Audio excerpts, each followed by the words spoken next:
Hi everybody. How are you? All right, I just want to make sure that I am actually live in this group. I don't know why I didn't think of that. I think I am. Once you pop on, just say hi. Make sure I'm in the group and it's been accepted. Let me check this. Then I'll start. Yes. All right. Okay. Good morning, good afternoon, everybody. My name is Jessy Gallant, and today I want to talk to you about a little bit of my history, why I was chosen to speak to you guys about this game on to this new market. Basically, I had a success with one of the launch for my France market. Just going back in numbers, back in 2015, we were announced at convention that we were opening for France. So fast forward, we did the pre-launch, which I'll go through in a few minutes. And in 2016, so January 2016, in my team, we were about 3,000 people. So not big, but just big enough to make a team. We had a French Canadian team. It was great. We were doing great things. And in February, because we had the launch day of February 1st in 2016, we doubled it up. Like 6,800 people were in my team by the end of February. So we doubled that up, and every month afterwards, we basically added 1,000 people to our team, basically almost every month. So almost 4 years now, because in February it's going to be 4 years. We are for about 42,000 in our team, and 95% of my team is basically French presenters. So I'm going to talk to you about my method of what we did into launching this a new market. So that's how we did it back in 2015, because that's how we did it. Of course, things change. You gotta get to the moment of what it is now. But the biggest thing is get the focus with your team. Okay, so think about who want to do this with you, that wants to go on a big launch and go to this new market. So of course right now we're going to Netherlands, so this is great. I'm just gonna go global, but focus on the market that we're going in the future. So what I did is I kept my team group as what it is, but I also created another group. You can do a chat or a group, but I prefer to be a group because we can actually go back to the group and see the comments and not just get lost in it. So that group, it was people that were interested to do the launch. So we would share what worked, what doesn't work, what people think should be done, and etc. Okay, so that group was very interesting for that. And then that way I was not overwhelming people that didn't want to do the launch or didn't want to be like swamped with all this stuff that I was bringing up to my team. So it was two different groups, one for the pre-launch and one for my team group that stays totally different. After that, what I did is focus on the language. So if you know somebody in your team that speaks the language of the market, you have to message this person. Like, go randomly, ask in your group who speaks. For example, in Netherlands, it's Dutch and English. So anyone that knows Dutch and English, raise your hand or say yes or no in a poll. Doesn't matter how you do it, but try to figure out who speaks the language, and then bring it up. Like, say, hey, do you want to expand your market with bringing a new part of your business into Netherlands or in this new market? The other thing is, don't go and do translation. Go on Google and translation, because what's going to happen is that you're going to waste time by translating the question that you want to ask her. You want to waste time to get the translation to have the answers to you, and make sure it's proper translated too, because as we know, Google is terrible sometimes to translate things. But it's not the main thing about translating. I know we all can do this, and we can probably build a strong leader that way, and it could be. But the biggest thing about translation, it's afterward. If you don't have a leader that speaks your language, what's going to happen is that connection, you're eventually going to lose in that connection, and she'll eventually go. It's sad to see, and then it's sad to see it from other leaders that recruited other presenters that speak another language, and they're kind of left alone. That's why the pops are there to help the presenters that doesn't have a leader that speak their language. So I'm telling you this, so if you have somebody that speak a language, I would recommend to help them the most and say, hey, I got this girl that wants to join, and she speaks French, or she speaks Dutch, or she speaks English. Can you help her? Okay, so maybe she will join under her instead of me, because I don't speak Dutch, and yes, I can probably help her, but I would prefer her to have the strongest system, and that's what I want mostly of my team. So the thing I want to tell you is get on YouTube, okay? The engine search of, if we are looking for a business, we're gonna go on Google, and we're gonna go maybe on YouTube, or maybe YouTube search gonna pop up on Google. So the biggest thing is to search stuff, and then what's gonna happen, what's gonna pop first? Google and YouTube. So YouTube, get on YouTube. We can do so much great videos, short, simple, sweet, and easy. Okay, if you speak that language that's in that market, get in there, get a short video about a product, opportunity, compensation plan, little simple stuff. And then the biggest thing about YouTube is that you need to be precise on the title. So what I do when I do my videos, so I do French videos, I will be saying splurge video of unique product by Jessy. That's all. Simple. So it's got my name, it's got unique in it, and it's got the product. Okay, so if you have to have like 2 or 3, not too long. It can't be too long, because otherwise YouTube will search so much comment that it will give you, not really pull up your video. Instead, it will bring someone that has a short, simple title to the video of YouTube. So now I know there's IGTV. So IG is really great. I didn't do that back in the days, but I'm just giving you some advice to carry on. There's live, but really do videos about what is unique in Dutch. There's 2 or 3 other language in Netherlands. Actually, there is, I figured that out, Fijian. There's 2 other language, but those are great too. If you speak those language, go ahead, do videos in those language now. So those people, when they're gonna Google about unique or YouTube, they're gonna find you, okay?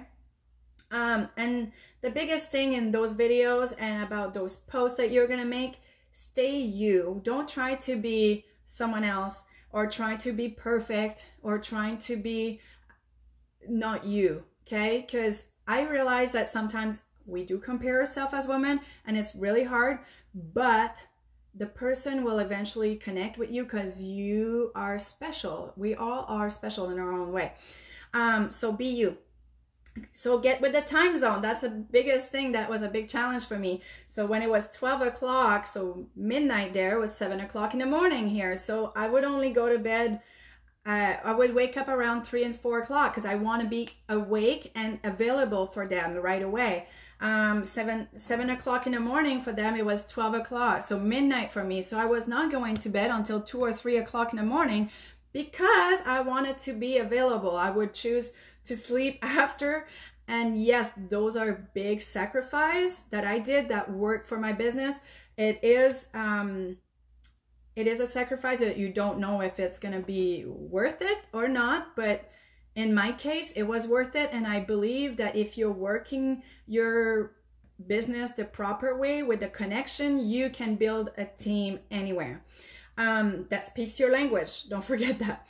Ask your entourage around you if they know anybody in this market, or if they know somebody that speak their language, because you can say, hey, have you ever thought about joining Unique? You know, you're speaking this language, I can teach you how to do this, and you can grow your business in this market. And on top of that, she may have family over there, God knows. So sacrifice is a big thing. How bad do you want it? Do you want to sacrifice a lot of things?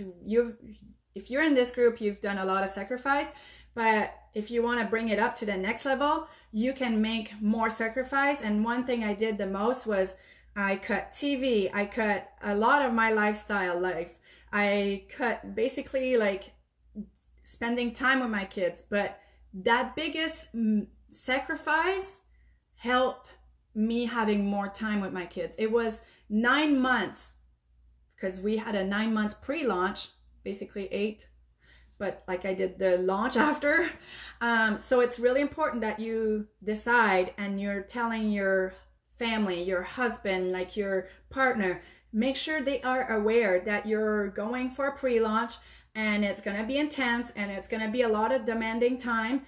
Make sure they are okay with this, that when my husband came in the door, I was doing a live and I was on the phone, and he's like, where's the kids? And I knocked my shoulders. I'm like, I'm not sure. They're alive. I can hear them, but go find them, go feed them, go bat them, go help me. So these are tips that maybe your husband can help you. Sometimes a lot of you are asking how your husband can help you.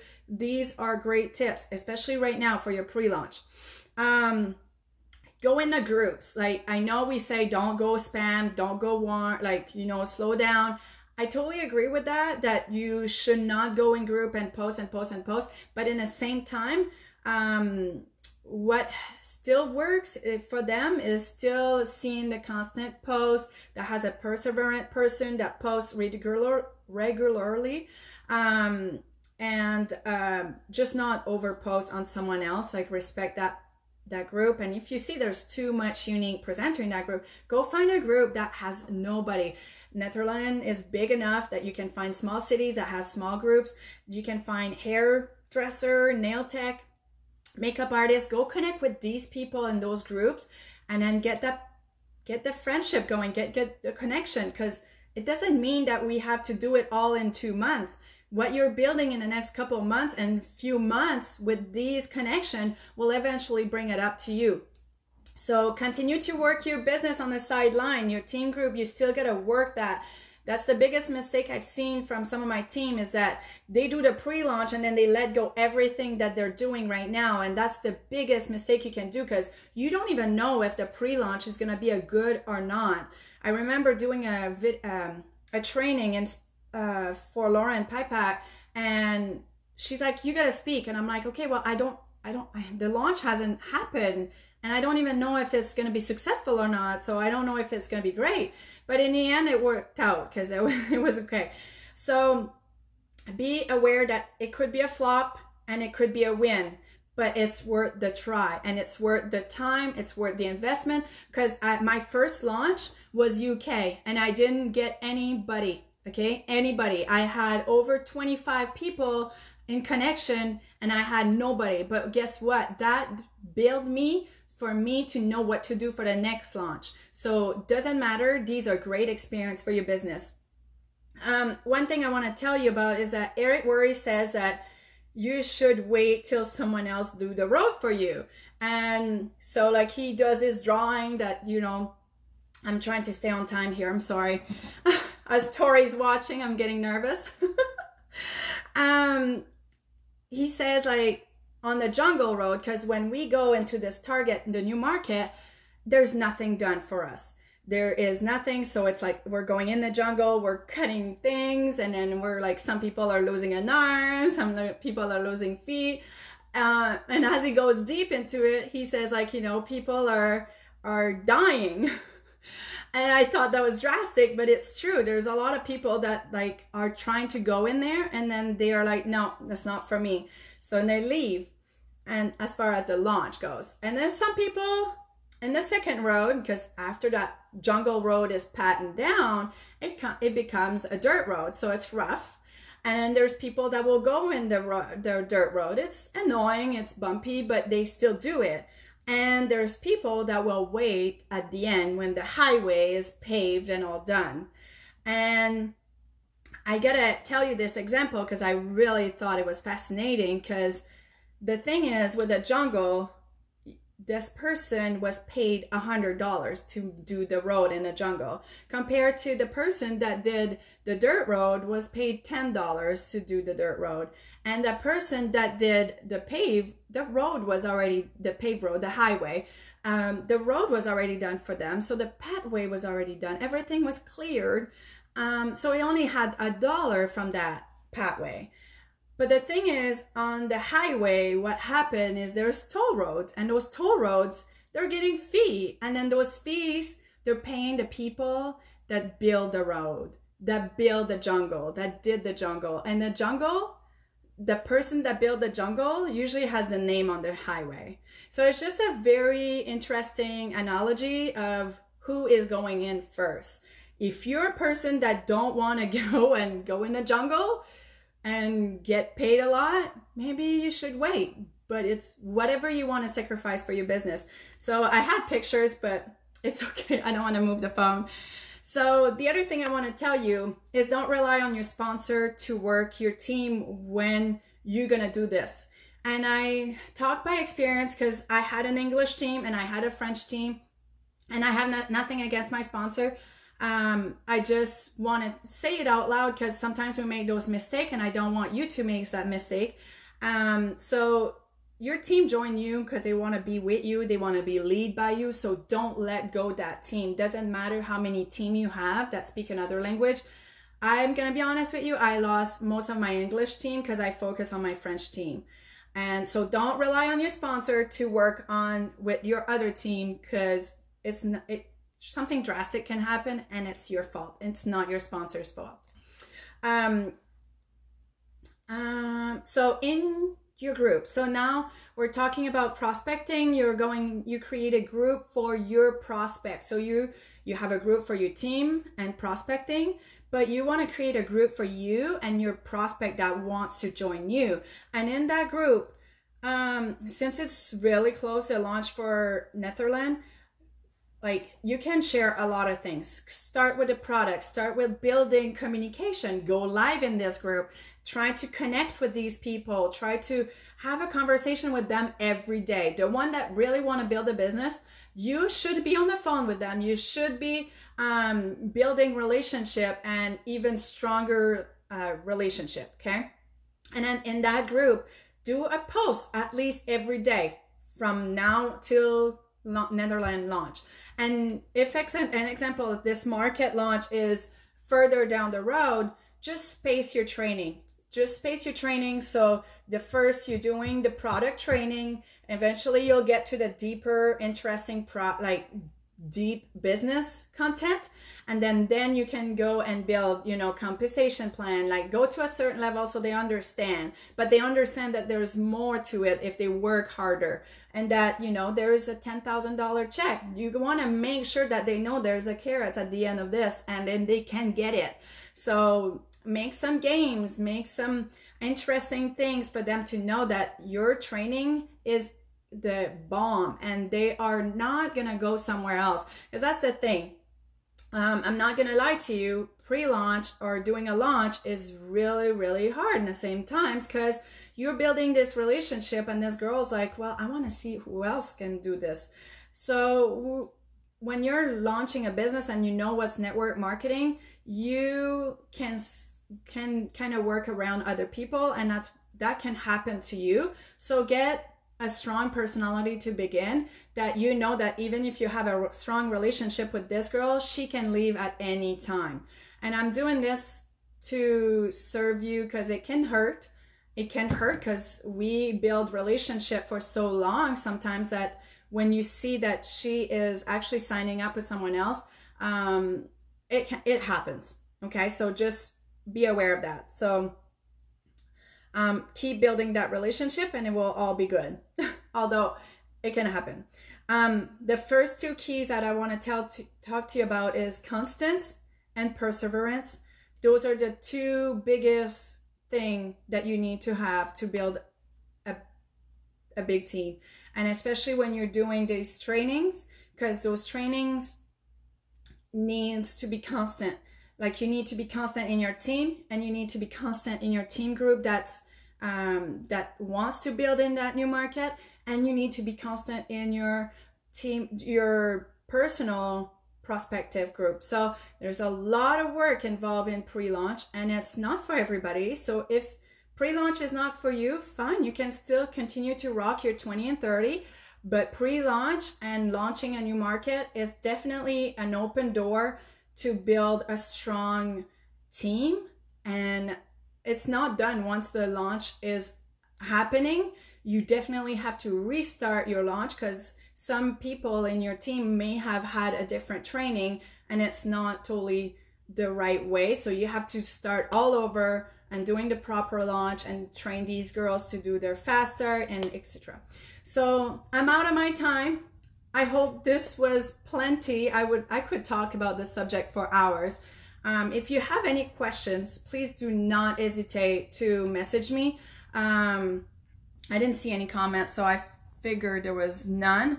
But if you have any question, please do not hesitate. And I wish you all good luck with this new market, or any good market, because I almost spoke French to you guys there, because it is a way to get up in this business. And I always want a new market, because it's an open door for anybody to grow even bigger than they are today. I hope you have a wonderful Wednesday, and thank you so much for having me today. Bye.